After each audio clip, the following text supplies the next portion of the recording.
I think we can get started. And just to start off, hi guys, I'm Thomas from the Thinkers Forum and China Academy team.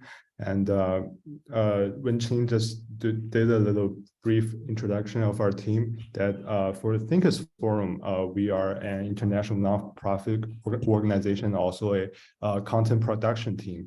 And this is a typical format for our content where we bring together foremost thinkers, scholars, entrepreneurs together around the world to discuss some pressing contemporary issues. And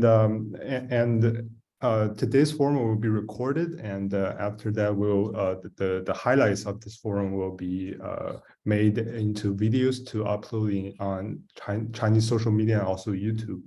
And and also a big shout out to the Raju and Nandita from the Intercivilizational Dialogue Project that collaborated with us to put this thing together.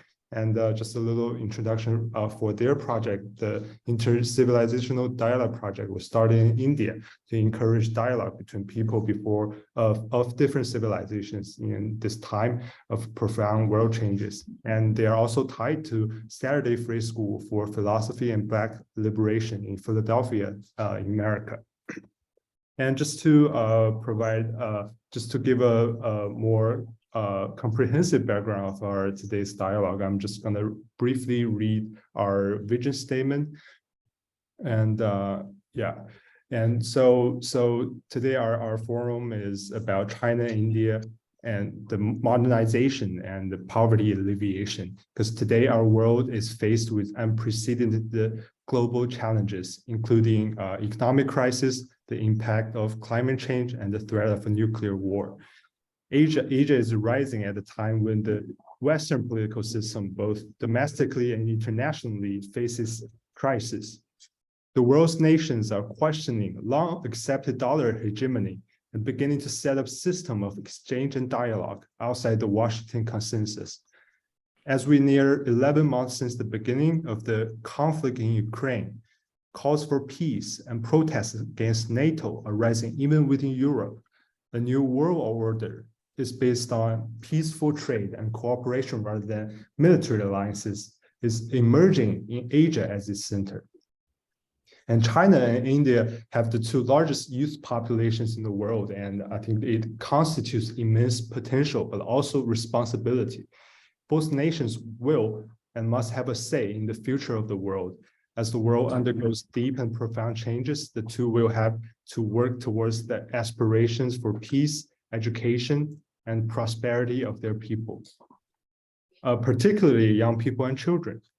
To achieve their full potential, peace between these civilizations and nations, as well as mutual cooperation and understanding, are essential. The relationship between China and India is one of the most important relationships in the birth of new world order. Their mutual understanding is of paramount importance in order for them to fulfill the aspirations of their people and to play a pivotal role in the resolution of global challenges.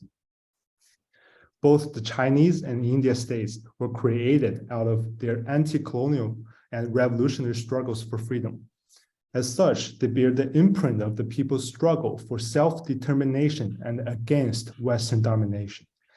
As the belief in Western liberal democracy weakens with the crisis within the West, nations around the world will be more free to assert their own path to democracy that suit their civilization and history.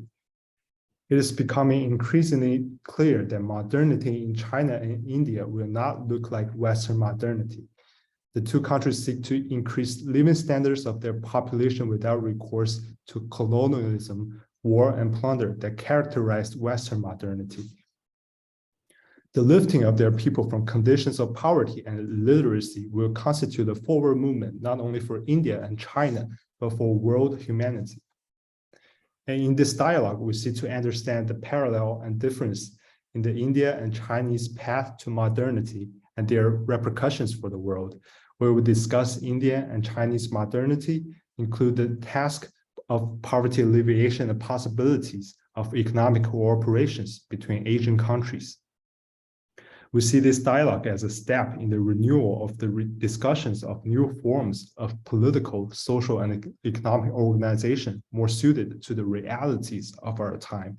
And we believe that such a dialogue, mediated by the West and mediated by intellectuals that assert superiority of Western civilization, could make a significant contribution in determining the path for humanity towards a new democracy and a just multipolar world. And today it is my greatest honor to have Professor Lin Minwang from Fudan University and Professor Arun Kumar from the Professor Arun Kumar from the Institute of Social Sciences here as our guest speakers. And to get things going, we'll have Professor Lin. We'll have Professor Arun Kumar to begin his keynote speeches first. And Professor Kumar, do you want to start? Okay. Yeah, let me make you the co-host, and you should be able to share your screen.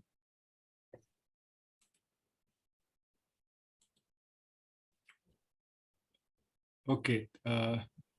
Thank you very much for inviting me to this dialogue, Indo-China dialogue. So what I'll be talking about will be imperatives of cooperation and alternatives.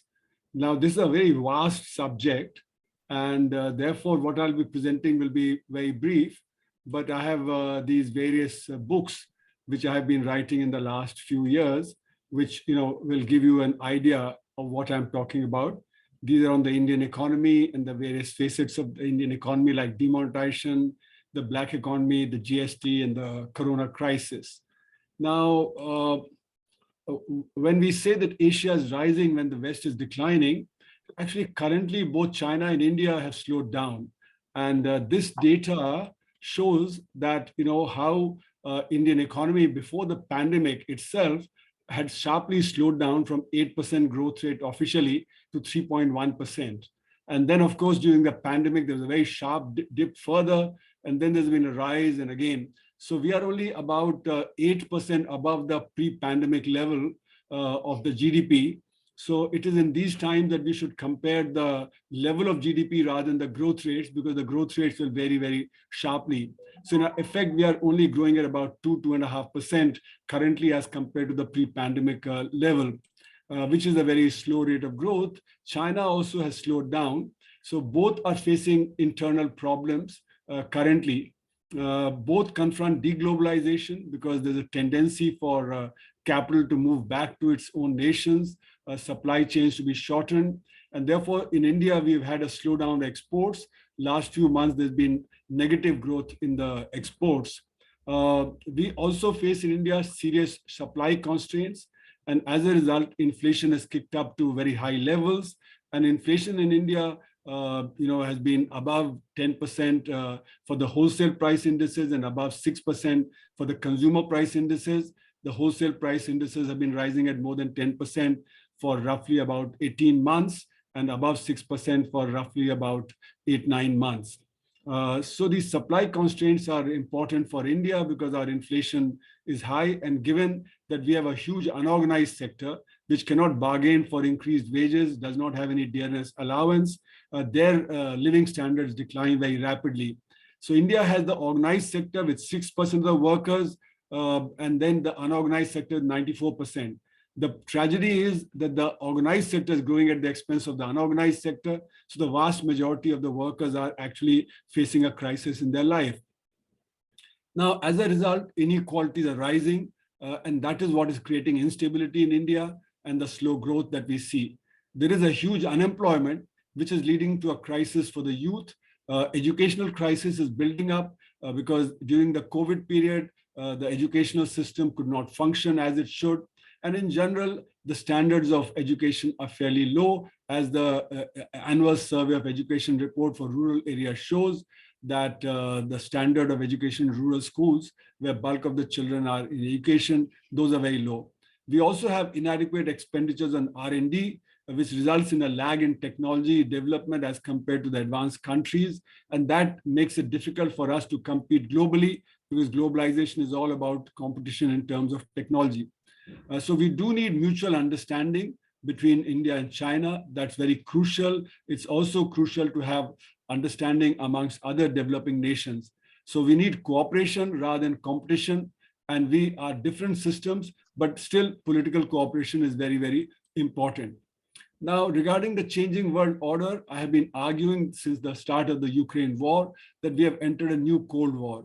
This Cold War is different from the Cold War that we saw in the 1950s. It is a struggle by different powers in the world to capture resources. So it's not an ideological battle, but its impact will be that global trade is going to be affected, financial flows will be affected, and technology availability will be affected. And the benefit of all this will be taken by the military industrial complex in the different countries. And they will have greater control over governments and the policies of the governments. As a result of war, the social waste will increase dramatically because there'll be more and more of armament and resources will be preempted from social sectors, and that will impact poverty and environment all over the globe. It will lead, therefore, to the marginalization of the marginals, because the marginals are the ones who are at the bottom of the pyramid, and they are the ones who've been suffering, and they're likely to suffer even further. And therefore, due to the growing conflict all around, we may see more authoritarian tendencies politically in the different countries. This is something that we have to be aware of to try and change that. There is a possibility of de-dollarization because US has been levying sanctions against various countries. It's been freezing assets of countries that are opposed to it, and therefore faith in the US has declined. So many countries today are diversifying their reserves and reducing their dollar holdings. And due to these sanctions that have been implemented by the USA and the Western powers, a trade denominated in dollars will decline. Like, for instance, India is trying to go for rupee trade with Russia, with other countries, and that will weaken the dollar further as trade denominated in dollars declines. Dollar's reserve position will therefore be dented, and that will mean that US will not be able to run large fiscal deficits as it has been doing till now. And therefore, its capacity to boost the world economy will decline. In other words, in a multipolar system, USA will not be able to boost the world economy by running its own deficits in current account and in the budget. Now, there is an emergence of a new economic order in the world due to the new Cold War. Whether multipolarity comes or not, but it definitely is clear that unipolarity is going to go away. Multipolarity may take some time for it to emerge, but it's possible that it could happen.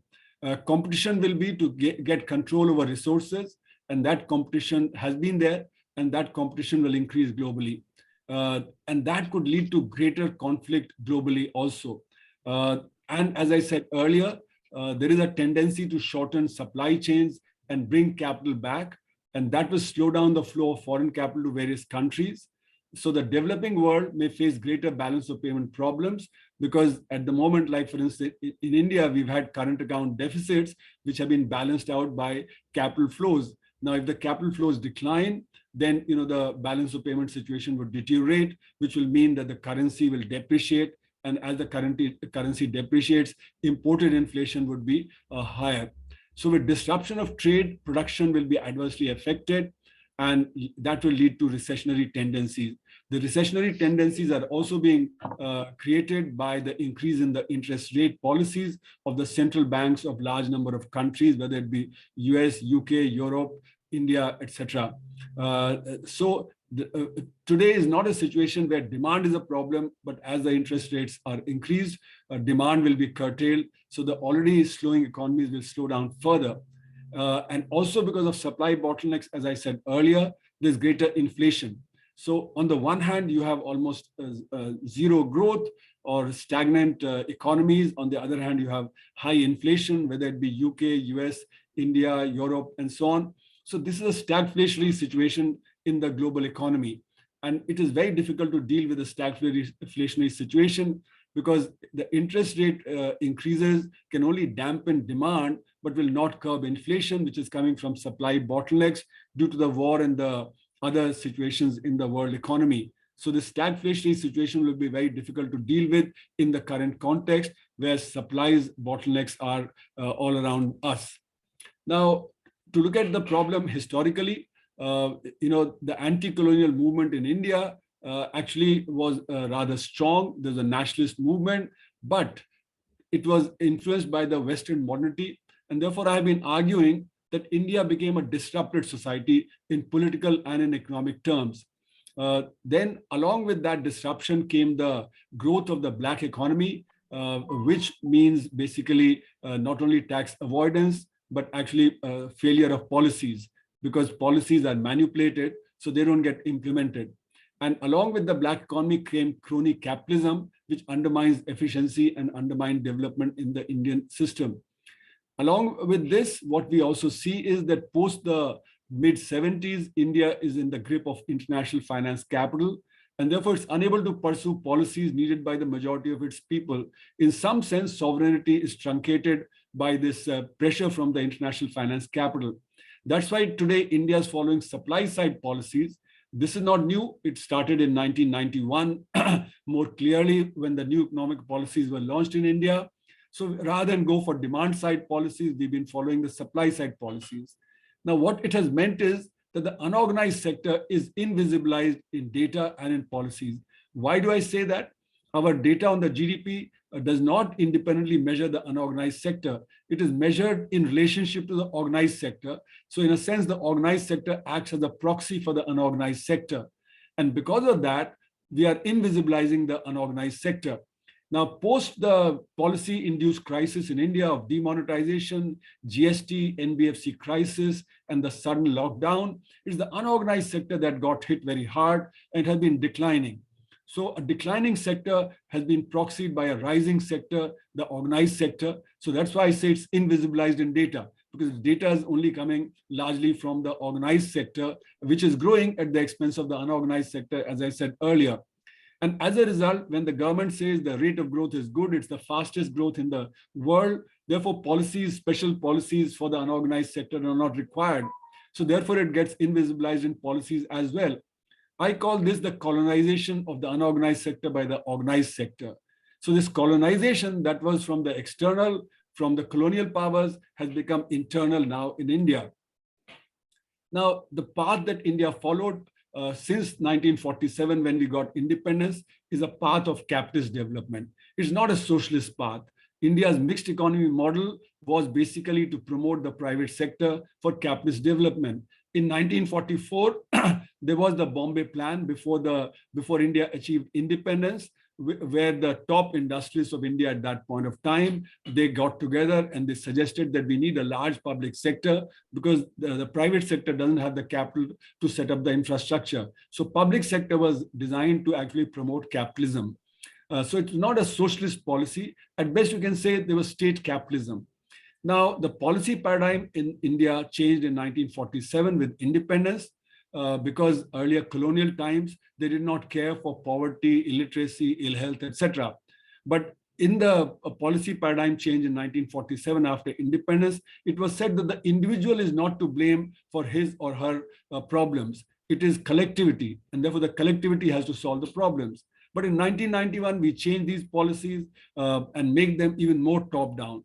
Because we said the collectivity is not responsible for the individual. The individual have to go to the market to actually get all the benefits that they want, whether it be in education, health, whether poverty removal, etc. I call this the implementation of the Washington Consensus in India, and these are policies of marketization. Now, the policies of marketization are something new, whereas markets are very old. Marketization involves atomization of the individual, and it doesn't promote collectivity. So individuals are now maximizing their benefit on their own. It also results in greater competition rather than cooperation. So in a sense, it works against the poor people in the country. Now, poverty in India is space and time specific. It's always space and time specific. It has to be a moving line defined in terms of the social minimum necessary consumption. So we are always chasing a moving target. Unfortunately, very often we define poverty in terms of some fixed targets 10 years, 20 years, or 20 years back. So there's a changing line, and we have to move toward that. So in a sense, poverty in India is persisting as the e-Shram portal data which came out recently, suggested that 280 million Indians are registered from the unorganized sector, and they say that they're earning less than $10,000 per month, which is roughly about a few $100s per month. So these people don't have a living wage, and unemployment situation is very acute in India, which we also need to tackle. Now, Asian cooperation is very important in all this. It should be welcomed in the fight against poverty. We should help each other in that. But the poverty that is space and time specific must be recognized as being different in different countries. It is not the same in India or say in Malaysia or China or Indonesia, because the social conditions are quite different. The per capita incomes are very different, and therefore the characteristics of poverty are very different. So we don't need one common strategy for taking care of poverty. We need country-specific strategies to tackle poverty in India or in, say, Indonesia or China and so on. The socio-economic conditions are rather different in different countries. As I said, the status of education in India is rather weak, and without good education, I think it's not possible to take care of the poverty that the large number of people have. Now, to continue with this, a common approach could be that we don't compete against each other by cheapening our export prices. What is happening is post the WTO that we are all competing to lower our export prices, and therefore we hurt each other very badly.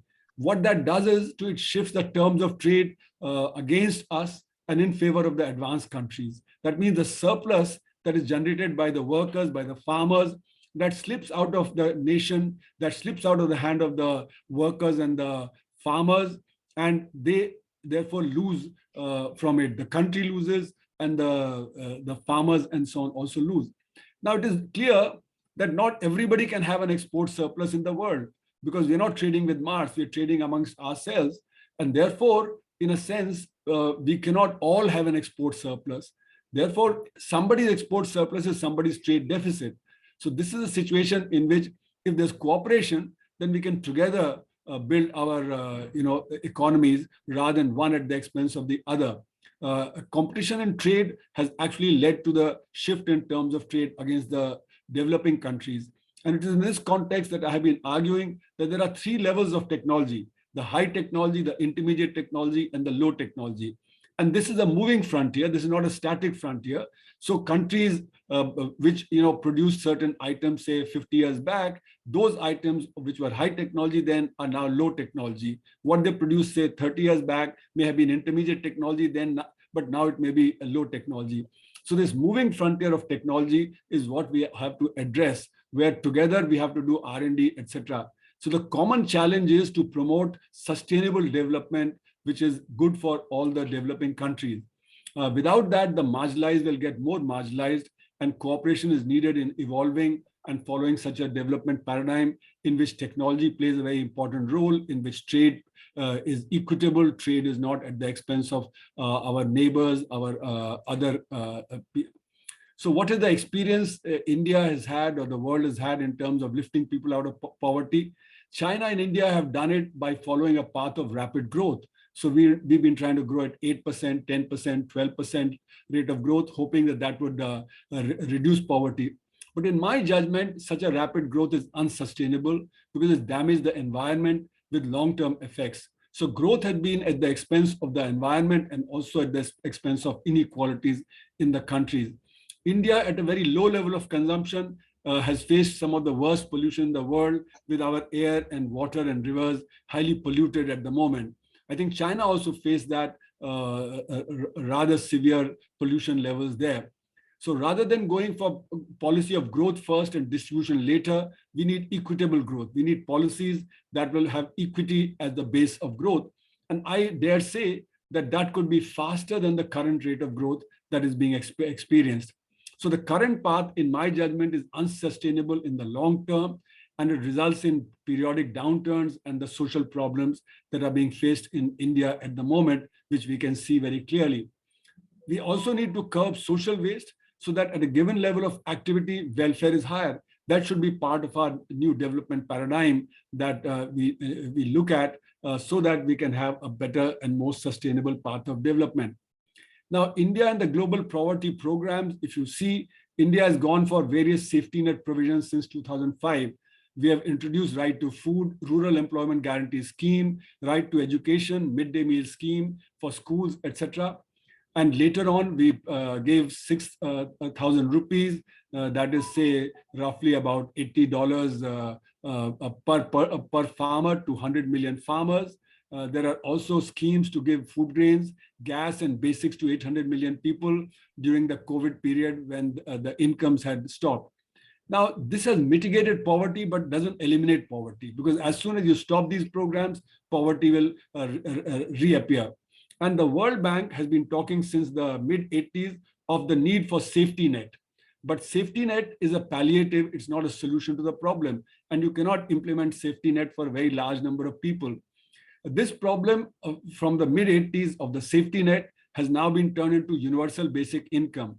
But I am not in favor of a universal basic income, except when there's a crisis. Because what we need to do is, we need to give incomes in the hand of people from work rather than just give money, because it's work which gives dignity. So I think it's better whatever money we have to give for universal basic income, that should be used to generate employment. Now, within the political system, what kind of system would be better? Parliamentary democracy is flawed, as Gandhi pointed out, and in my recent article also I pointed out. But is there a better system that we have for political development? It needs to be made more accountable to improve matters. I think that's where the problem lies. We need to also strengthen the opposition rather than weakening them, as is happening, unfortunately, in India. So a strong opposition can be a check to the power of the ruling party. And therefore, that is a part of the democracy that we need to strengthen. We also need accountability of businesses, politicians, and the executive, because without that, accountability of the system will not be there. So how will that be achieved, the accountability? Only if the public is more alert. When public is more alert, then it will demand accountability. Otherwise, it would not be able to do that. So for the public to be more alert and informed, we need socioeconomic movements to increase the consciousness of the people. And investments have to be focused in the Indian context on rural sector, the micro sector, and not the urban and the large scale sector, which has been marginalizing the rural and the micro sector. So focus has to be on the social infrastructure to make the young people more productive. Now, it is in this context that Gandhi proposed a different modernity. We are still prisoners of Western modernity, more or less. Gandhi proposed that there should be development from below rather than development from above. So we have not followed that, and we have gone for a top-down development path, which has marginalized the marginal. Gandhian principles can be a basis for an alternative path. Maybe there are other alternative paths, but this could be one possibility. And civilizationally, India has had austerity as a way of life, but unfortunately today we are doing consumerism. Gandhian thought provides a long-term path of sustainable development. So this is one path that we can consider. To conclude, we need to freeze borders between our two nations wherever they are at present, so as to reduce the conflict between ourselves. Without a border settlement, even the economic cooperation may decline, with India diversifying its imports away from China. India has a huge trade deficit vis-a-vis China, as we all know. So at the moment, there's cooperation through trade, but that could decline if the problems continue. So political settlement is very important for greater harmony and cooperation between our two great nations. Consumerism has to be checked everywhere so that it reduces environmental damage and climate change. As we know, extreme weather events are increasing in intensity everywhere. So this consumerism, which is now I call the new opium of the masses, that needs to be curbed. It diverts attention of the public from the real issues and does not allow consciousness to be built up. Gandhi therefore talked of voluntary poverty as a means of checking consumerism. So this a new development path is needed, which can be based on principles given by Gandhi. But as I said, this is one possible way of doing it. There may be other possible ways also of doing it. Thank you for your patience.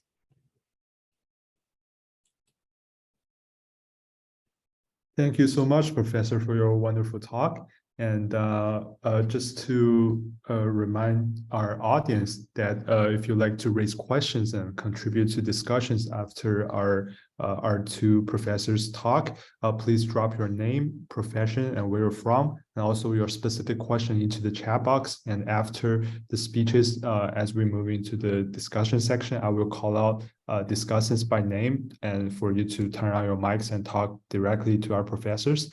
And if you are not comfortable or not able to turn on your audio, please also notify me and I will ask your questions on your behalf.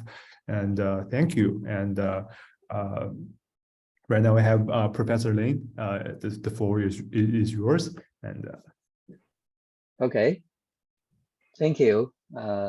Thank you, Chair.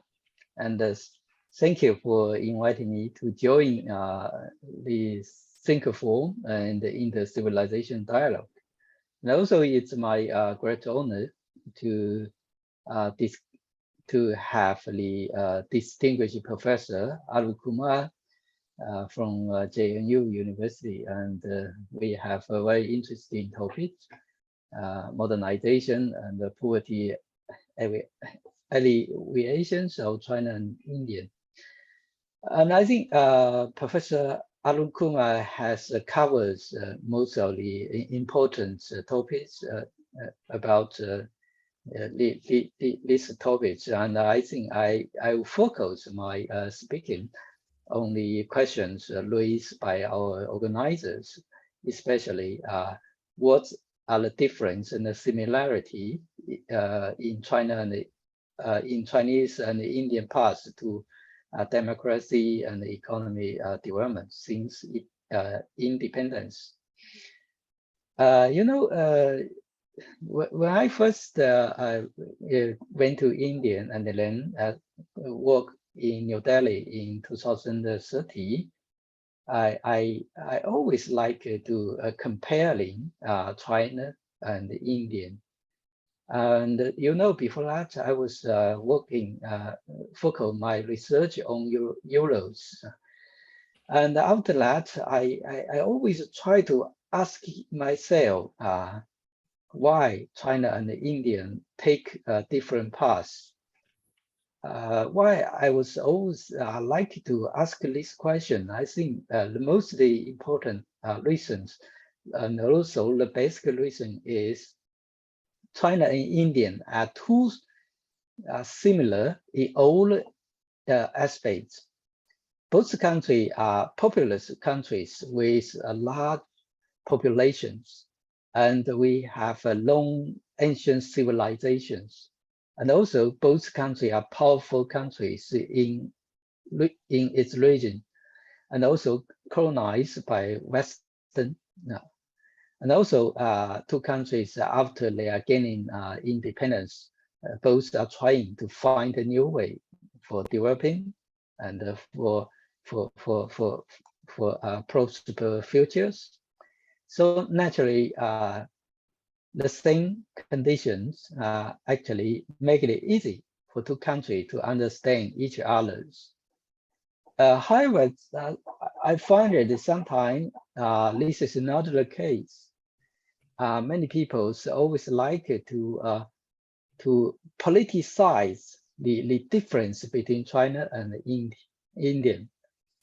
And I remember one of the article written by Vijay Gokhale.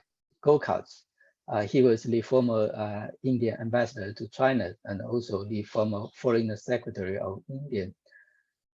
He wrote an article after the COVID-19 broke out in Wuhan. And he said India posed a strong challenge to the ideologies of the Communist China and the Chinese government. And he said India is a strong democracy, and the strong democracy lead to economic development. So he said democracy is India's greatest asset, and the existence of democratic state challenge Beijing consensus or Beijing models. So he thinks India's success has been make it ideological difficult for Communist Party of China to justify its models. So it's really interesting, and the Indian allies try to think.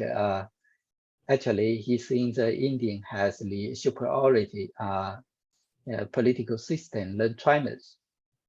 And also, I know in China, many scholars also believe that China's political system is better than Indian. I will not go in detail. There are many discussions in Chinese websites. I think this is the reflection of the difficulty between Chinese and Indian to understand each other's. For me, I think we have to should get rid of this mentality and try to look at each other's rationally. And of course, we can definitely discover each others have its own strengths. And attend to the questions raised by our organizer, the China-Indian, the similarity in their and the difference in economic development paths. I think the similarity is very clear. They have at least 4 aspects. The first is actually both China and India try to establish a socialist economic system. And CPC regard socialism ideology as the dominant ideology. So it's obviously our aim is try to establish a socialist economic system. Well, I can say for many Chinese, Indian leaders actually also favor socialism in terms of economic development, because when Indian first Prime Minister Jawaharlal Nehru visited Moscow, he saw the socialism has many advantage over capitalism. So after his death, his girl Indira Gandhi actually succeeded the socialist ideologies. So in the Indian economic policy after independence was actually influenced by its colonized experience, and also has been greatly influenced by the Soviet Unions. This is the first similarity. This is in ideology. The second aspect, I think, is both countries has learned and also borrowed some of the economy lessons from Soviet Unions, especially from Soviet Union's planned economic system.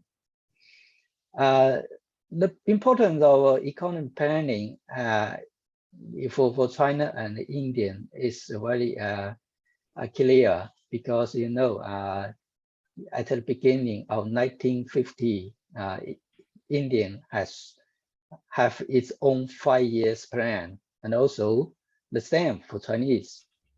And also India has the policies like the state should dominate the markets, and also pursue the strategy of the impose substitutions, and also restrict the development of the private sectors.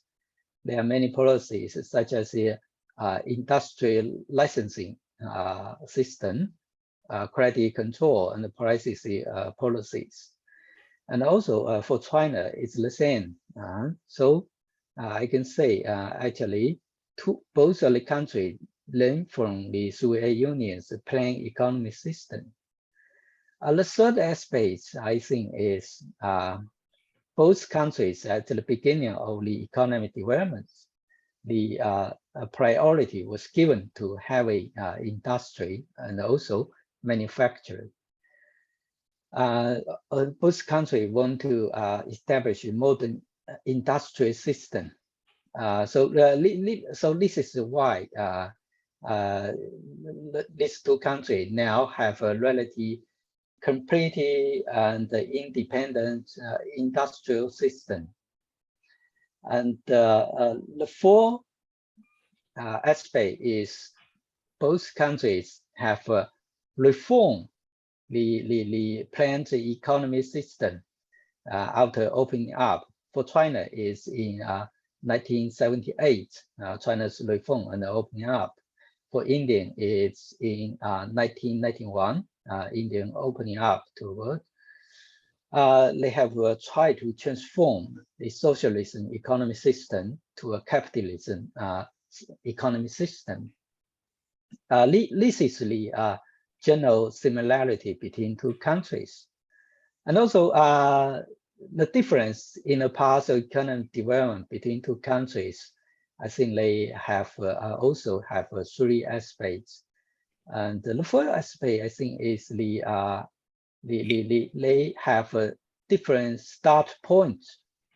When India got the independence in 1947, actually India was the world's sixth largest economy. Just now, India also is rising to the sixth largest economy rank in the world. And at that time, China is relatively poor. We have a different start point. The second aspect, I think this can have some relations with the political system. Actually, Chinese planned economy development goals actually will implement it, whether during the socialism planned economy or during China's opening up eras. But India are relatively poor in its implementation of its economy goals. The third aspect, I think, Chinese economy transform is much faster than Indian. The Indian is slow compared with China. From China's reform and opening up, the degree of marketing, degree of marketingization, and the economy openness are far higher than those of Indian. And I think the main reasons is because Chinese elites, especially CCPs, we have a rich consensus on economy opening and also development. But I can say for Indians opening up is partially a technical choice of the political parties. Also for Indians, the whole society, there is no any consumptioning about the economic opening. So this is why India's government has always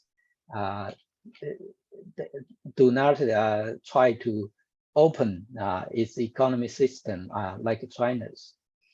This is the similarity and the difference between China and India's economy developing path.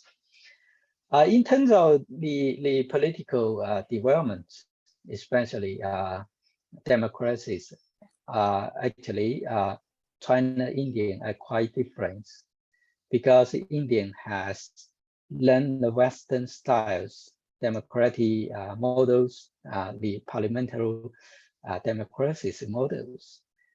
But we always heard about the criticism about the Indian's political system. Like India has the election, but no accountabilities.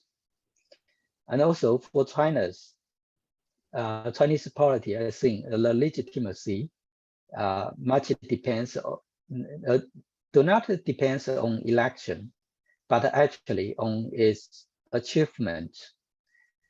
Before opening up, the political legitimacy depends on the CCP has lead Chinese independence. And after the opening up, reform and opening up, the political legitimacy actually depends on the economic success. And also now, actually, the political legitimacy maybe depends on the CCP now is leading Chinese to achieve national rejuvenization. So maybe we can have the assessment on China's political system. Even China have no election, but for the Chinese officials, for Chinese political system, we have a very strong accountabilities. So this is different, quite different between China and India. And I think maybe time is limit. I think maybe I should stop here. And thank you for all your patience, Chair.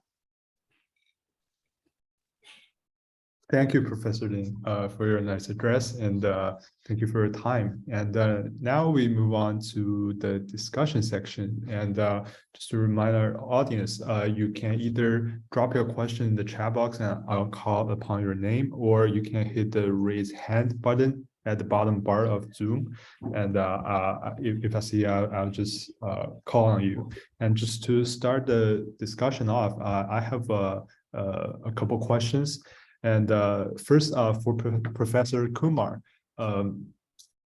India has asserted its independence in 1947. And what was the initial vision of the Indian state post-independence, and how has it been developing over the last 75 years till this day,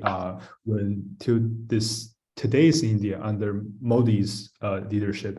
How has this vision for India's future and societies been evolved and developed? Thank you for that question. You know, in 1947, when India gained independence, the national movement was very strong. And the experience of the national movement was that it's not the individual who's to blame for the problems she or he faces. Whether it be illiteracy, whether it be ill health, whether it be poverty, whether it be unemployment, that the individual cannot generate this, cannot set up schools, cannot set up dispensaries, etc. So therefore, we have to do it as a collectivity.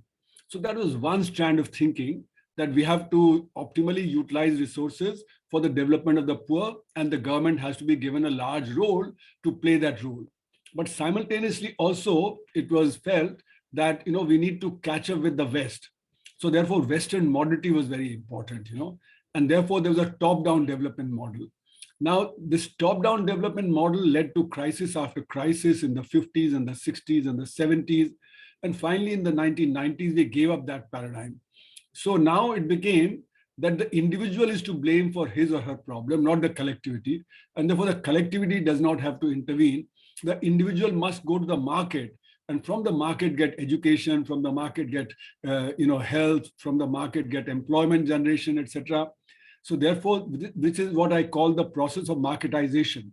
So the Washington consensus that got implemented was a process of marketization. As I said, the markets have always been there, but marketization is new, because marketization implies the penetration of the market principles into all social institutions. So this is where there was the marginalization of the marginal. As Samuelson said, the dollar vote, the more is better, consumer sovereignty, and all these principles entered into our day-to-day life. And therefore, there has been an atomization of the individual, and collectivity has weakened. As a result, disparities have grown very dramatically since 1991. Disparities were growing earlier also, but at a lower level because of the social agenda that was there amongst the policymakers. So in a sense, what you see is that what was the vision in 1947, that was not fulfilled, of making a society where poverty would be eliminated, where ill health would be eliminated, etc. And you still have fairly large poverty in India. As I said, poverty is a changing line. We cannot compare the poverty of today with the poverty of the 1990s or the poverty of 1960s. So if you take the changing line in which the social minimum necessary consumption keeps changing, then we still have a very large number of people who are poor. And we saw that during the pandemic. In the pandemic, large number of people migrated from urban areas to rural areas because they did not have even 1 week of saving to buy their supplies. So therefore, they started starving very quickly, and millions migrated from urban areas to rural areas, showing that even those who had migrated from rural areas to urban areas earlier had to migrate back for sustaining themselves and their families. So that's what shows that poverty remains.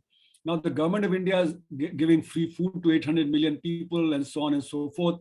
Now, even if we assume that that is correct, that the data is correct on that, even then it shows that the poverty may be less because the food is being distributed by the state, and gas, energy is being given by the state, other supplies are being given by the state. But as soon as that stops, these people will be once again back to the old poverty line that was there. Even as per the World Bank poverty line, which used to be $1.9 per person per day to now $2.15 per person per day, the number of poor in India are very large.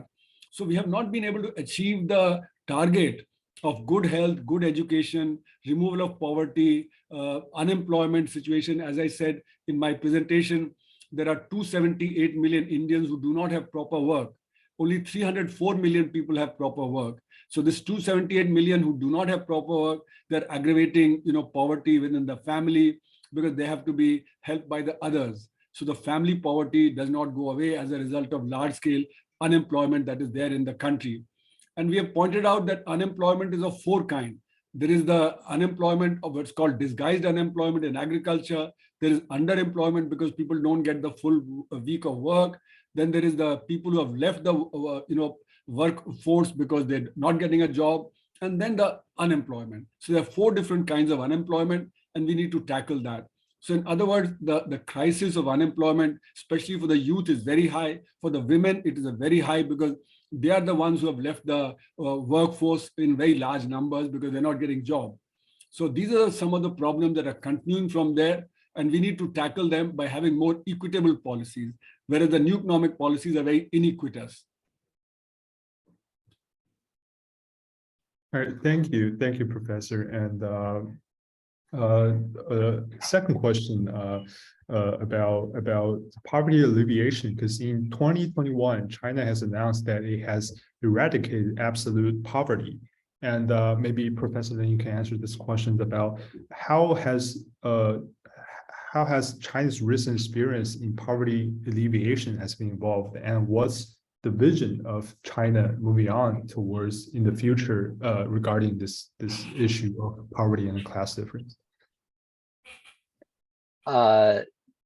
So your question mentioned about the vision for the future, for Chinese future, right? Mm-hmm. Yeah, actually,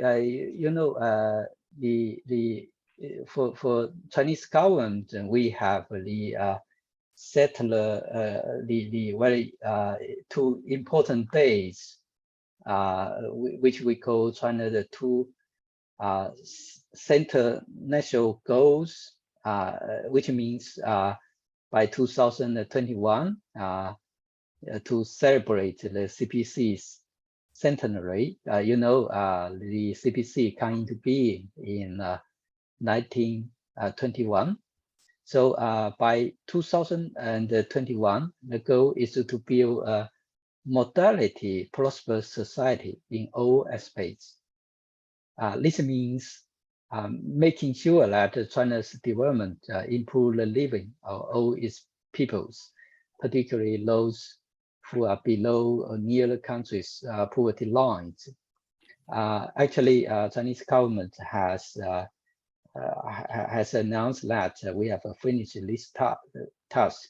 And also, according to the World Bank the report, actually, China has made much better than its initial visions about that. And the second goal is by 2049, centenary of the People's Republic of China, the goal is to build modern socialism, socialist countries that is prosperous, strong, and democratic, culturally advanced, and harmonious society. This is the reason why much of the reform now being pursued in recent years try aim to prevent and control major risk, and also alleviate poverty and curb pollution and deepen the supply side structure reform to push forward sustained and healthy economy and social development. Thank you. Right. And also, I have a question maybe for both of you, because prior to this forum, we have actually done street interviews, both from India and also in China, and we discovered that through the answers from the people on the street that we interviewed, there are issues about China and India has some kind of negative media coverage between each other. For example, the media in India, as our interview shows, that pretty much follow the narrative of Western media to generally present a negative image of China to the Indian people, and similarly from China to India too. And also there are people mentioning that both the country has border disputes and other issues. So I want to ask, what are some of the challenges and barriers that China and India are facing in developing this a stronger economic ties and corporations? And I think for both of you, under the leadership of Modi and also Xi Jinping, what do you think that the two countries' visions in specifically the China and India relationship, and how do we address these challenges, barriers that's been stopping us from establishing more ties with each other? So maybe Professor Lin can go first.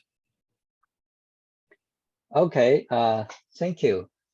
And I think, you know, I during when I was working in Delhi, I read the Indian newspaper every day, and actually most of the reports concerning China was negative, and especially on Chinese politics.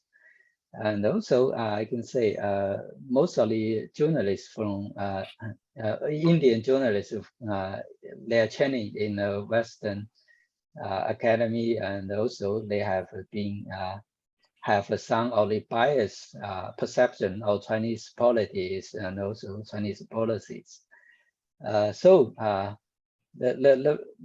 the first stage is how we can try to learn more, understand each other's.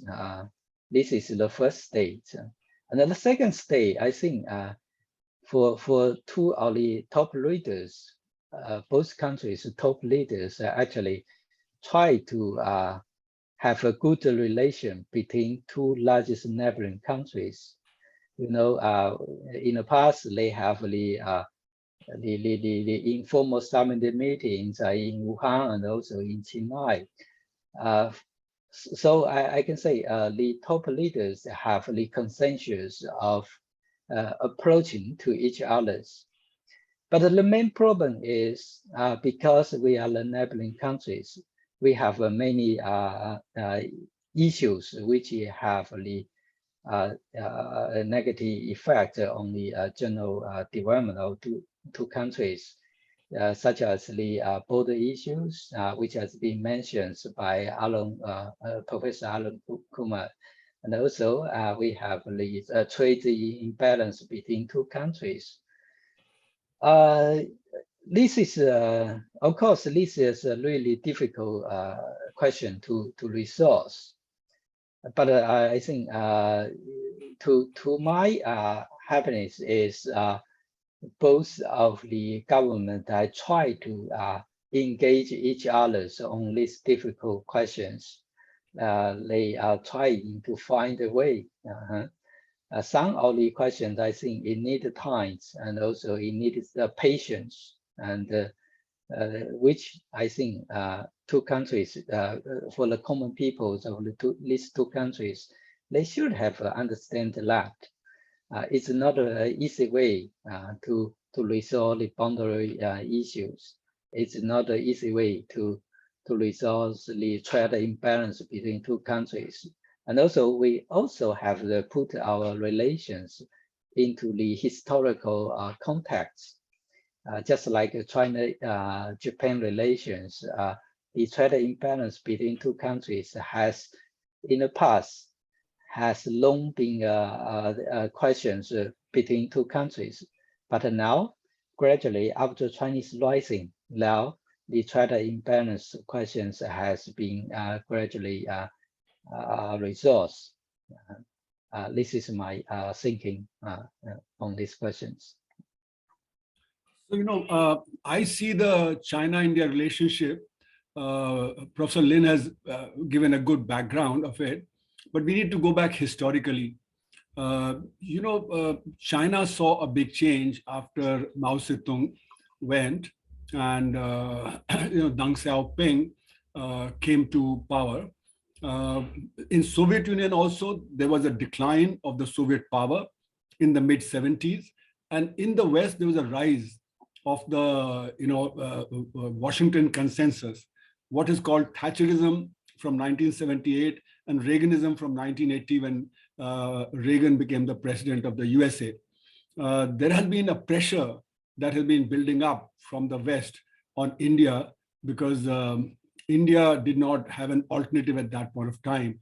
You can see the rise of WTO as part of the Washington Consensus, which boxed in trade of various kinds, introduced new issues, trade and services, trade and agriculture, investment measures, setting up of the dispute settlement mechanism, and so on and so forth. So there's been considerable pressure on India, and India's policies have made a shift in 1991 from being, even-handed between the two, Cold War blocs to moving towards the US bloc. And this you can see right from the 90s to the 2000s and so on. And on the other hand, there were good relations between India and China from 1988 onward. There was no conflict there at the border. It was, trade was increasing, etc. But then from around 2010, India started perceiving that it was getting encircled by China because of relationship with Nepal, what's happening in Nepal, in Myanmar, in Sri Lanka, in Pakistan, and so on. So India felt threatened by that. And also, the Quad got formed between Japan, Australia, India, and the USA. They were also feeling that China's advancing very rapidly, and the One Belt, One Road initiative was also seen as an extension of Chinese power. So in other words, the global competition increased for resources from both sides. So therefore, there was lack of trust that started getting built up. Now, as Professor Lin has correctly pointed out, initially when Mr. Modi became the Prime Minister, he tried to develop good relationship. President Xi came to India several times, and there were good communication between them. But after 2017, that has deteriorated, and therefore the border skirmishes have taken place, which is not a good sign, because that then brings in nationalism, the issue of nationalism. So the issue of nationalism in India has been raised as a result of what's been happening at the border, and that is detrimental to the good relationship between India and China. So I think what needs to be done is that we need to freeze our borders wherever they are, as I said in my presentation, rather than have a border conflict. It's very difficult to today resolve border conflicts between two powers that are very strong powers economically and militarily. So it's better to freeze borders, not let one nation or the other nation feel threatened. So whether China feels threatened by the Quad or whether India feels threatened at the border, these kind of threats should be reduced, and cooperation needs to be brought in between the two countries. Trade is also a friction point because India's trade with China has a huge deficit. So I think that also needs to be addressed, because as long as there's such a large deficit in trade, India would also feel threatened in terms of economic aspects.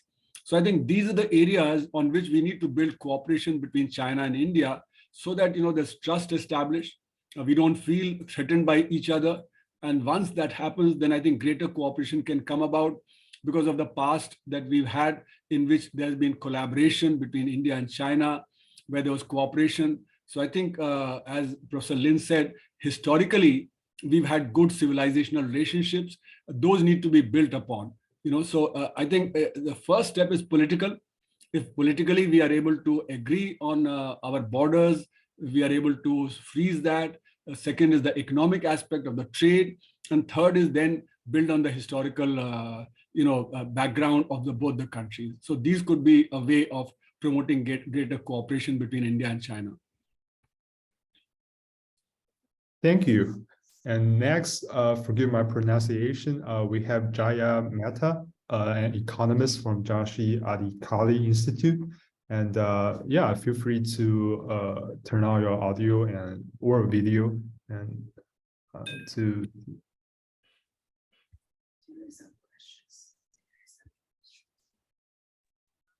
Yeah.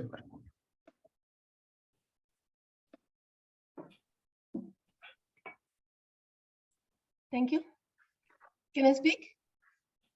Yes, we can hear it clearly. I would very briefly discuss a little bit about poverty in India.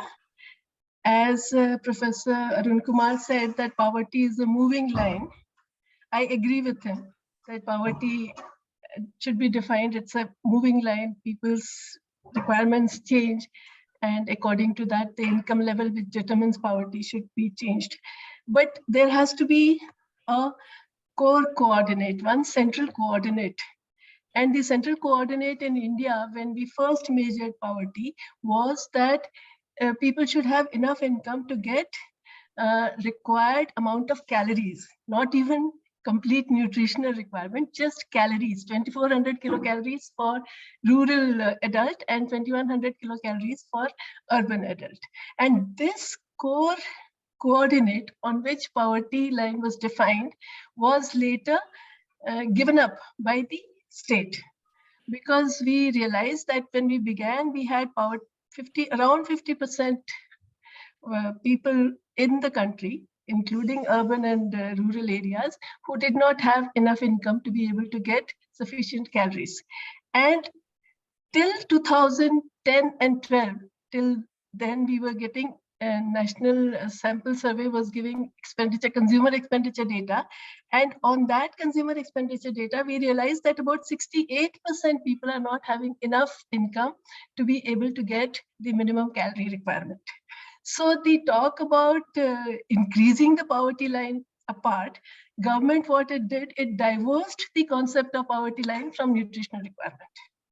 And now when they're saying that only 28% of people are poor, actually government's own family welfare and health survey says that 60% children in India are anemic, 60% women in India are anemic, 35% children do not have enough food to grow their enough height and weight, and some 15 or 20% children are wasted because they're not having enough nutrition to get their daily requirement.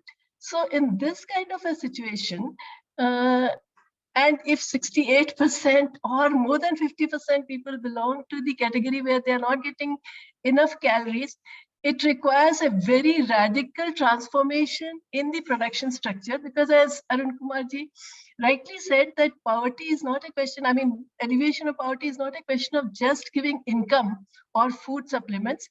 People have to have employment. And he also pointed out that employment structure is very distorted, like 94% people are in unorganized sector. So to get this employment structure in order, we have to have a radical transformation of the production structure.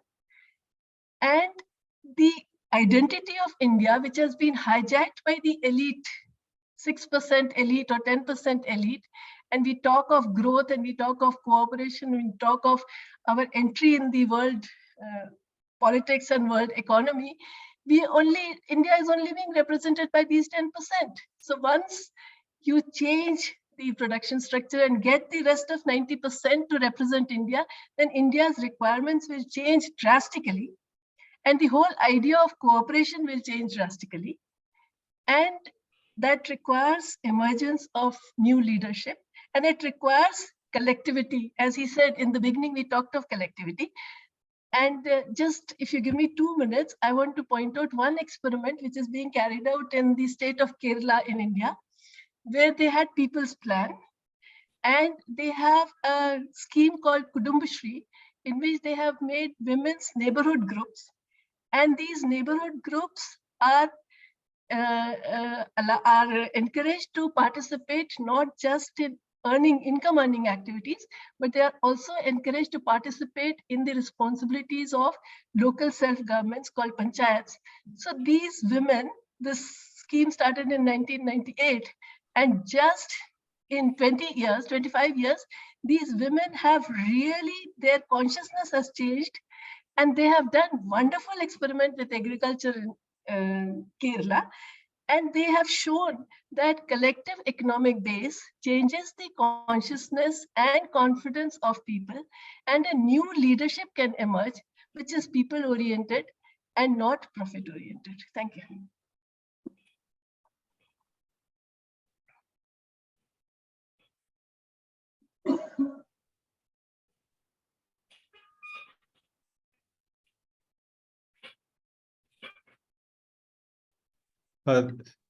Thank you for your contribution. And Professor, do you want to respond to that, Professor Kumar?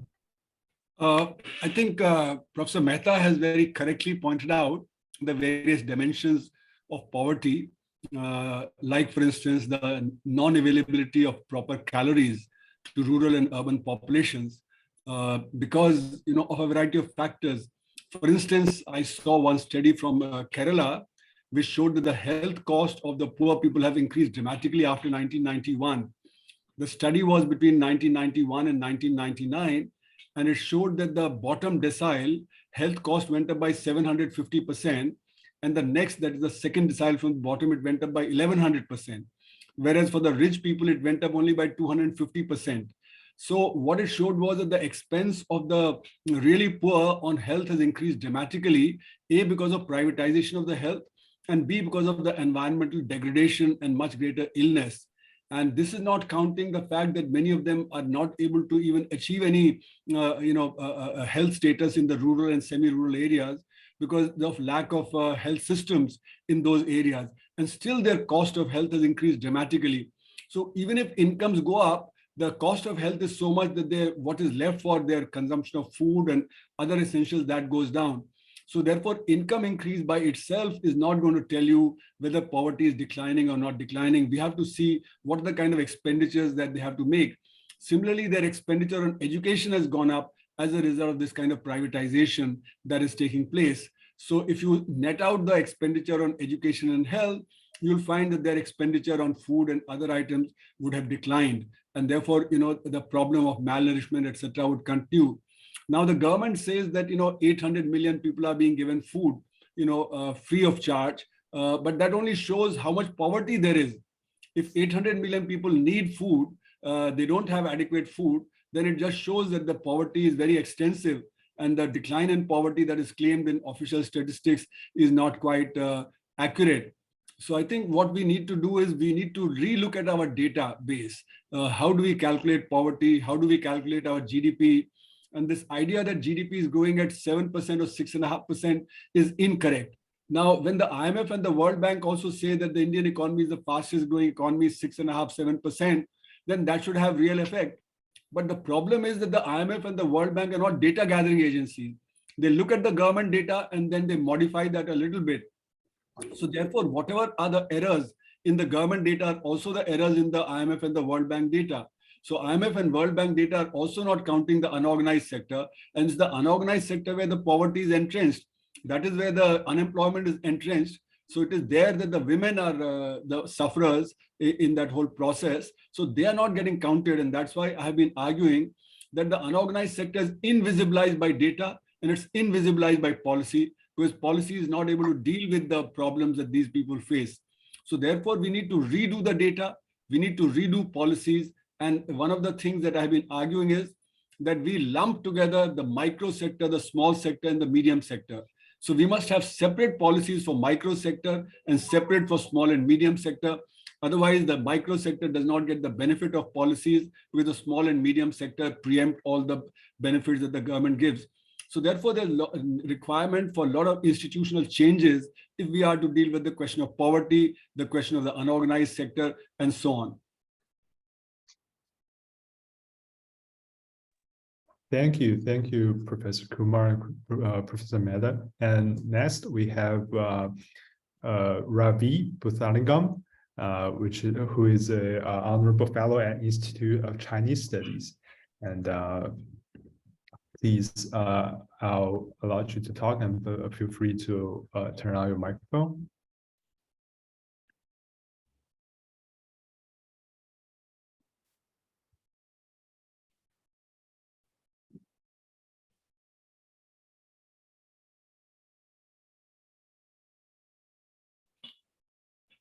Hi, Mr. Buthalingam. Are you able to turn on your audio?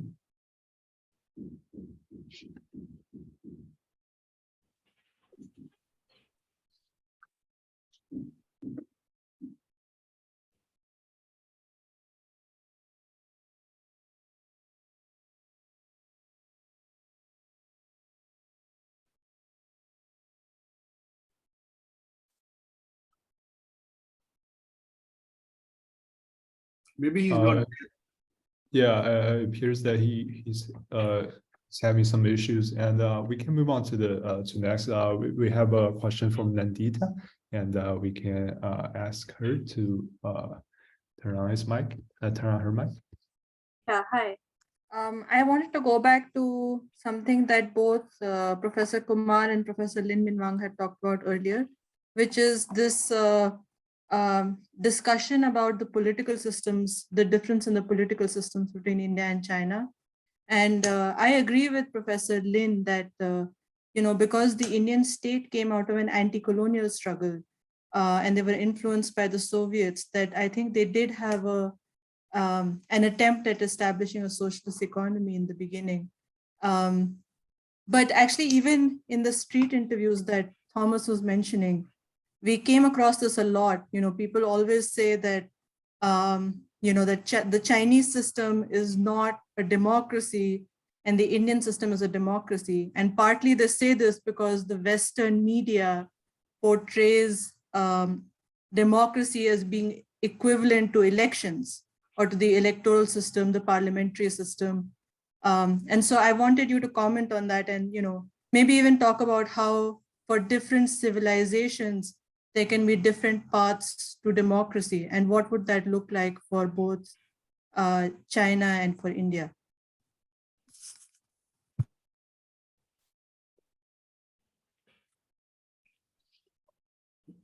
Maybe Professor Lin, you can go first. Okay. Thank you, Professor. And I think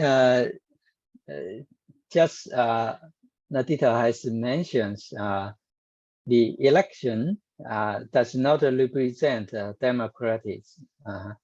So we have to think about another way of the definition of democracy. We should go to the basic meaning of democracies, and such as for the people and by the people. How can we do that?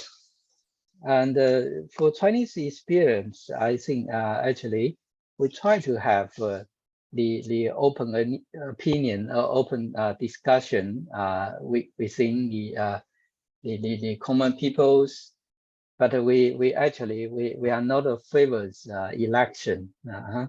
Election just one way of the people to make a choice, to make their preference for political leaders.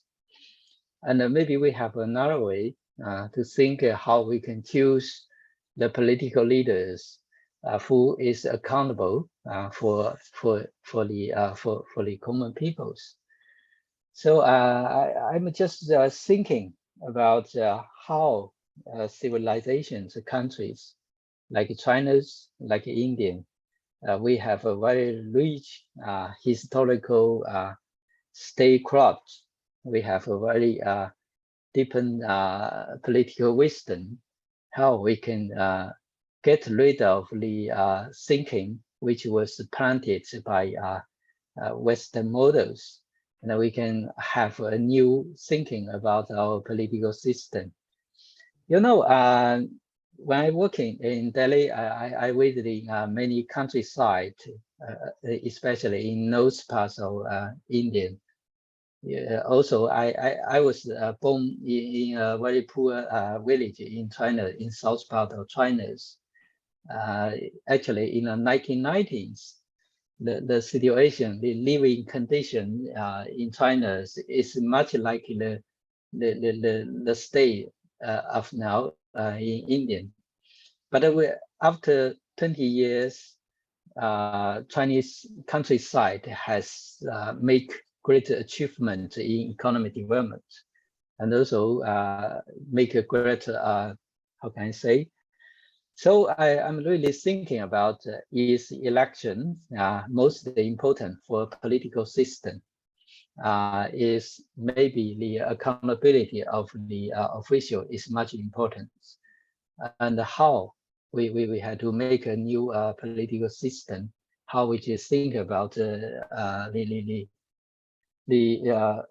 democracy is a really urgent task for the intellectual in Asian countries, because we have actually we have a very different political thinking from historical and also from our historical experience. So I don't have any clear answers to your questions. Thank you, Chair. Yeah. I think, Nandita, if you think about socialism, socialism is all about control of surplus by the people. Now, when India followed the path of development from 1947, bulk of the surplus was being produced in agriculture, which was siphoned out from agriculture to industrialize and urbanize. You know, it did not remain with the producers. And that's why agriculture has always faced a crisis. And the state set up the public sector, large public sector, but that was never more than 27% of the GDP in 1990. In other words, bulk of the economy was private sector, and the state was setting up the public sector to aid the development of capitalism by the private sector in India. And if you go back to the Hazari Commission report, because it was found in early 60s, when there was a debate in parliament between two important leaders, Nehru and Ram Manohar Lohia, who said that, in spite of whatever policies you're following, the big business is becoming very big and monopolies are growing. So therefore, the Hazari Commission was set up, and it proposed the Monopolies Restrictive Trade Practices Act, which said that, how to prevent the monopolies from growing bigger and bigger and creating more and more disparity in the country. So the Hazari Commission, which came, that showed how the big business was cornering licenses and various other things, umbrella pattern of holding of businesses, etc. And therefore, that was there. So in other words, even in the 50s and 60s, the policies were not really socialist. But as I said, the paradigm was from national movement that the collectivity has to take care of the individual because the individual cannot take care of themselves. But that doesn't make it socialist. That still makes it, capitalist in terms of the ownership of means of production and of the surplus that was extracted by the big business that was there in India. The surplus did not remain with the public sector, did not really benefit the marginalized sections, the workers, as much as it should have benefited if there was socialism. And that's why I say that actually the public sector was set up to benefit the private sector. And that's what you see that by the 1990s, private sectors accumulate a huge amount of capital, and then it can start growing on its own, but still not enough to compete globally. So that's why I was arguing that we did not have a socialist economy ever. We've had basically a capitalist economy, or at best we can say state-led capitalism, where state was leading the economy towards capitalism.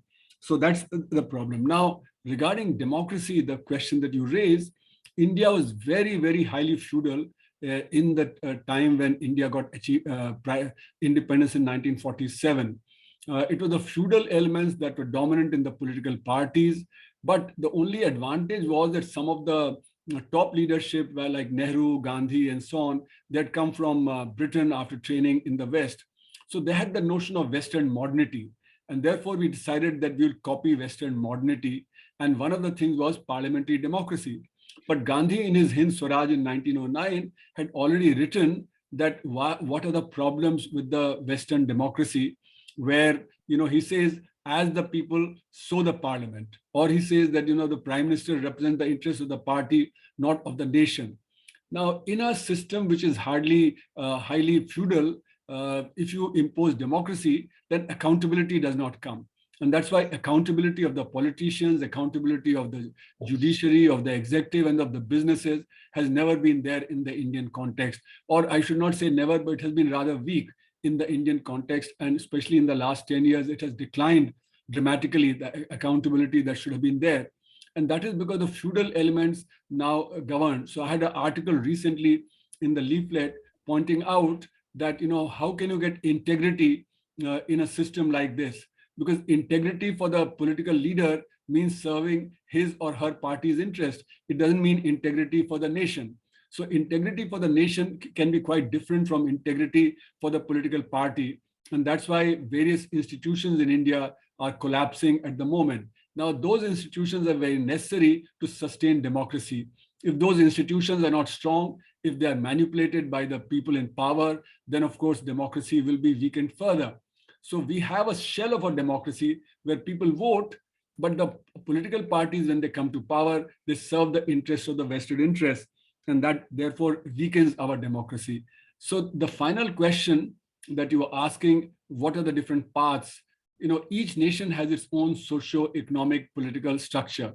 Now, within those socio-economic political structures, they will devise their own system of political governance. So in India, because of our feudal structures, our democracy has weakened quite considerably over the last 75 years. In China, they came out of a revolution that was there in 1949, the Communist Revolution, and their experience was rather different. They actually broke the back of feudalism in China. In India, we could not do that because here the revolution did not come from the people. It was actually a transfer of power from one structure of power to another structure of power. So therefore, the two structures, the political structures and the economic structures will be quite different. We will have to deal with the two situations differently. But what can be said is accountability is very crucial. Whether it be in China or in India, accountability to the public, accountability to the nation's interest, that is crucial. And as Professor Lin said, that in China, I think they look at accountability in the context of achievements of the government. If the government is achieving, if the people are gaining, then it's accountability.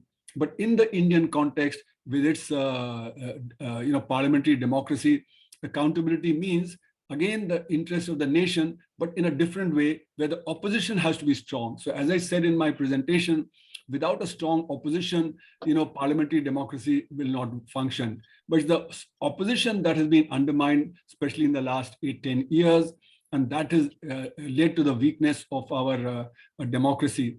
So public movements are needed. People's movements are needed to build the consciousness away from consumerism towards the real issues. And once the real issues get tackled, then I think we'll have better functioning democracy in our two countries.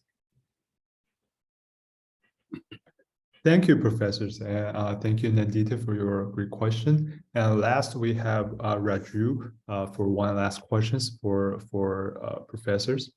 And Raju, do you want to? Yeah, thank you.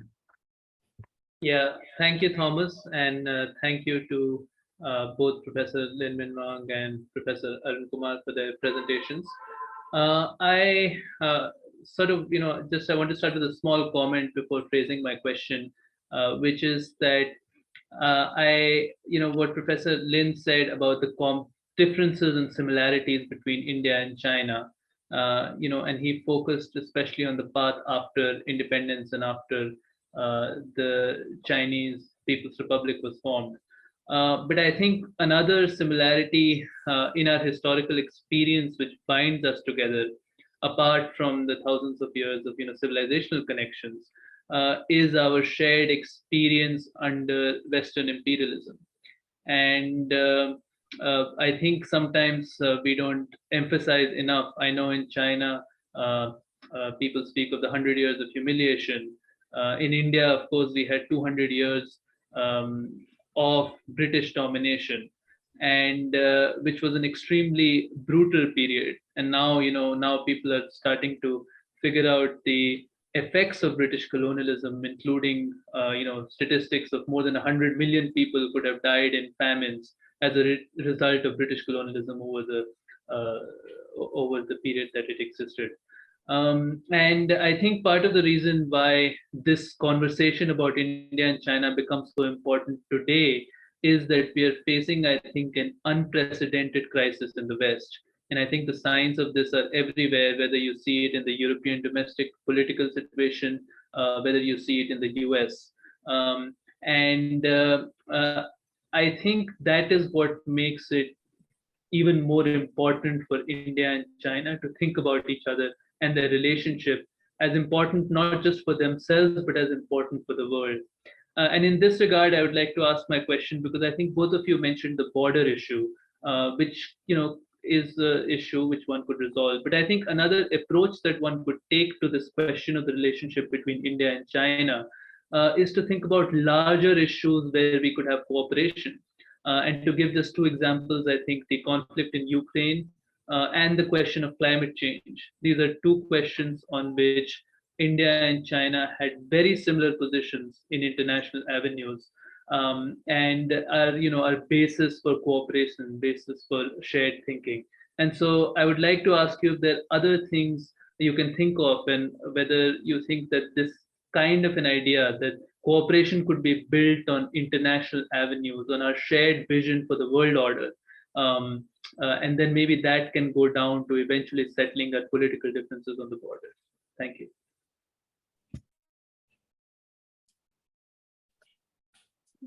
Professor Arun Kumar. Okay. So, while we were subject to Western imperialism, I think it was quite different in India and China. It wasn't the same. Imperialism manifests itself very differently in different countries. I think what happened in India was a very large impact. If you look at Paul Kennedy's book, it shows that how from 1750 to 1900, there was a decline in the manufacturing power, both in China and India, but India suffered particularly much more than even China suffered. So, there was deindustrialization in India as a result in the 1860s, 70s, and 80s. There was Dadabhai Nauroji, who was talking about the drain of wealth. And then it was also talked about in the books by R.P. Dutt and R.C. Dutt, the kind of deep impact. So the socioeconomic conditions in India were terrible. At the time of independence, in the 1951 census, you saw that there was only 16% literacy in the country. The situation of health was so bad in the 1930s that population actually decreased in spite of a very high death rate, because the health systems were very weak. The socioeconomic conditions in India were very, very weak. This is what I call disruption in society. So in India, the disruption was not only in economic terms, but also in terms of consciousness. We believed in Western modernity, and that's why we copied Western modernity in India. Now in China, they had a revolution from below, which was quite different from what happened in India. There was not that kind of a revolution that took place in China, and therefore the feudal elements were very much in charge of this transition. So I think we cannot say that because we were both governed by Western imperialism, the experience was the same. It is historically conditioned. So that's why I have argued in my book on the Indian economy that this historical conditioning has not gone away. It has remained the same.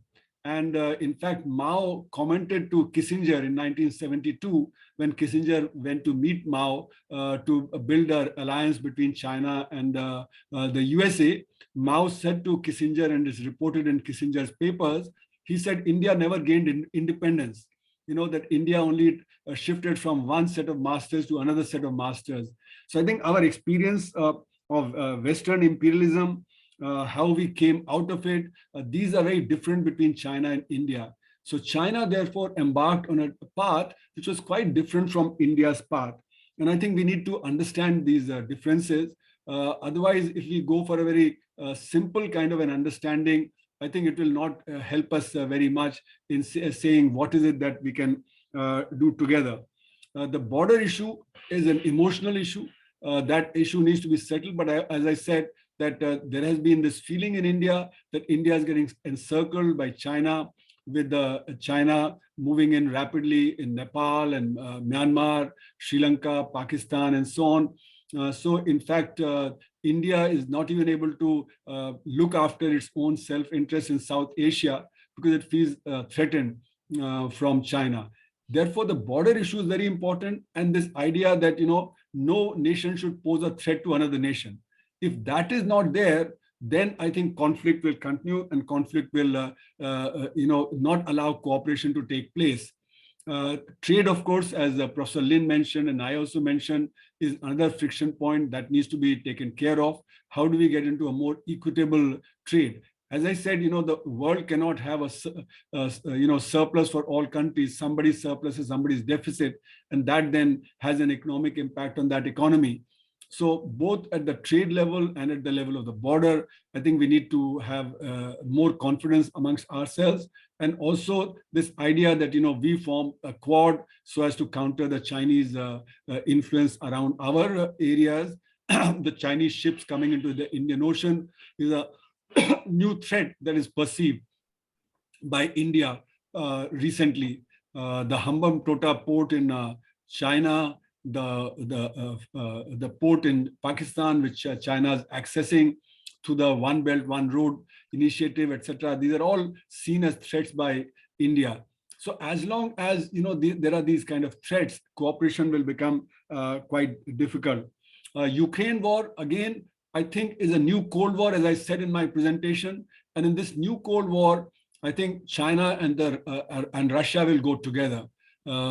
India is in a position where it will have to stay neutral because 60% of its armament is historically from Russia, but the more modern equipment now in the last 15 years is from the US. So it's neither able to go in this direction or in that direction. But China perceiving a threat from USA, even recently, USA in its white paper on security said that the biggest threat in the future is China, not even Russia. So therefore, China-US conflict will continue, and that will keep on pressurizing India as well, both from the historical perspective as well as from the current perspective. We will neither be able to go with the Russians nor with the US, and therefore there'll be a problem. So Ukraine war is not such a simple issue where China and India can take a joint stand on how to resolve the crisis in Ukraine. Ukraine is also an issue of strategic importance for both Russia and for the USA, because if Ukraine joins NATO, then missiles, short-range missiles from Ukraine are only 5 minutes away from Moscow and Leningrad, and therefore Russia would not want Ukraine to join the NATO. One solution for Ukraine could be that it is agreed between NATO and the US on the one hand and Russia on the other, that none of these border states of Russia would be NATO controlled, and there would be no short-range missiles in these areas. Now, on that, perhaps China and India can agree, but I think on the whole, China will side with Russia. India will have to remain neutral between the two sides. So I don't think there's one common interest there either. Regarding climate change, of course, all nations have the same view, but the problem is that the China and India are the biggest, after the USA, are the biggest consumer of fossil fuel and other polluting things. We are also taking a stand that we have to be allowed to continue to use these fossil fuels because we have large poverty in India.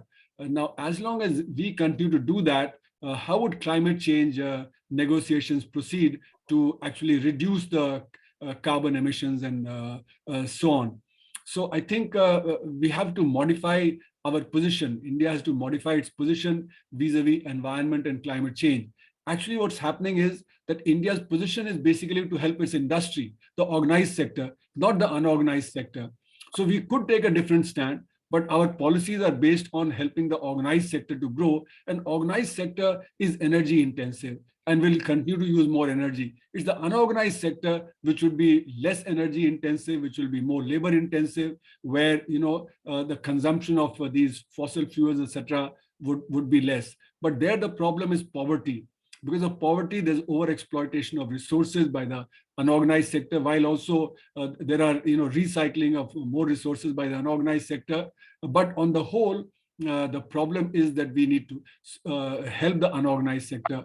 Unfortunately, the policies are basically designed to help the organized sector to grow, which therefore will come in the way of our taking a strong stand regarding climate change and regarding environmental pollution. So I think unless our political system changes, where the invisibilization of the unorganized sector is ended, unless that takes place, we will not be able to resolve the problem of climate change so easily in India. Therefore, taking a common stand on that also may be rather difficult. But I think where both nations can agree is that there has to be peace in the world, that we should not lead to a situation where the threat to any country in the world, whether it be in Ukraine or whether it be in India or China or any other country. So if we agree that there needs to be peace and we work towards peace, we do everything to create peace in the world, I think that's the best way to move forward. Okay, thank you.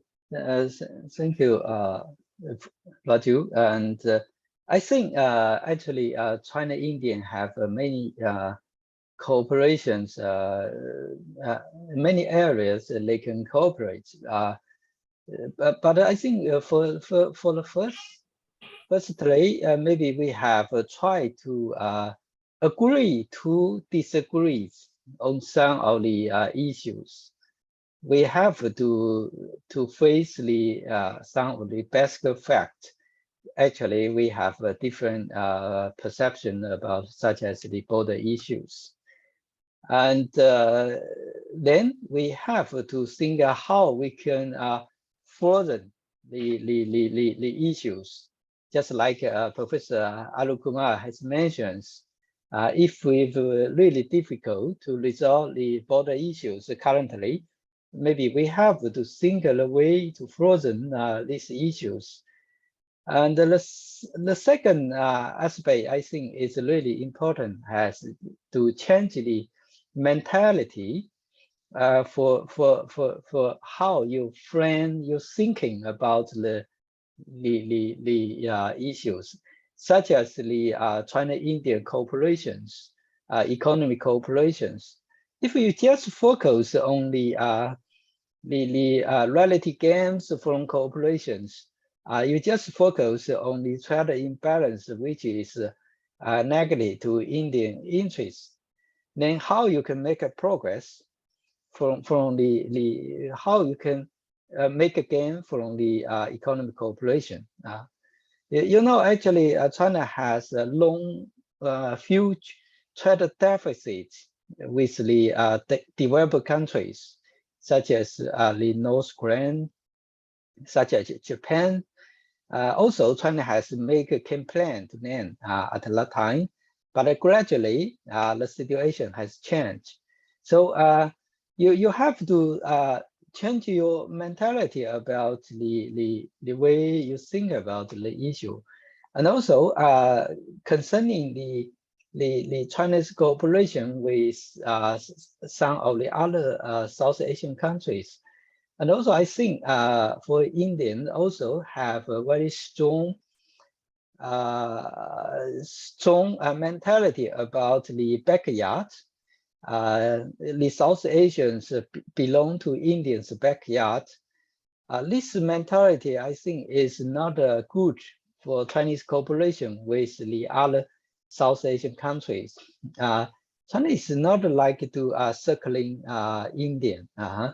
You know, actually, why I think the ASEAN country can make a great achievement in economic development. That is because Southeast Asia was more opening to all the great powers. So he can get the investment for all the big powers. And also, you know, actually Indians' rise has not a benefits for, has not bringing other South Asian countries economy rise, because you only have a very limited economic interdependence within the regions. And you know, after BRI has been proposed, actually China has made a great contribution to many South Asian countries' infrastructures. Many big projects has been finished by Chinese company. And we have to think of the way how China and India can cooperate to help all the regions to realize the economy rising. This is the best way we can do for this region and also for Chinese neighboring countries. And also this is the way China has done for Southeast Asian countries after the 1990s. So China rise and also bring the Southeast Asian countries the economy rise.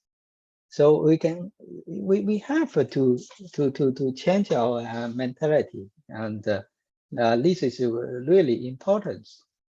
If you just keep thinking the Indian Ocean is Indian's ocean, you just keep thinking South Asians is the backyard of Indian.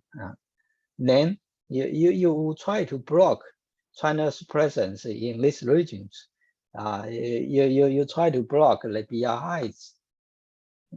So we don't have to make the economic cooperation issues as the geopolitical structure between the great powers.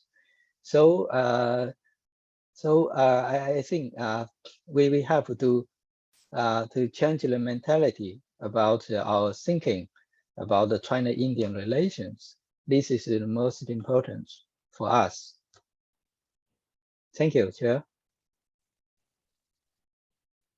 Thank you, professors. And I think that concludes our forum for today. And I want to just do a special thanks to Professor Arun Kumar and Professor Lin Minwang for taking time with us and for your brilliant speeches and presentations and comments.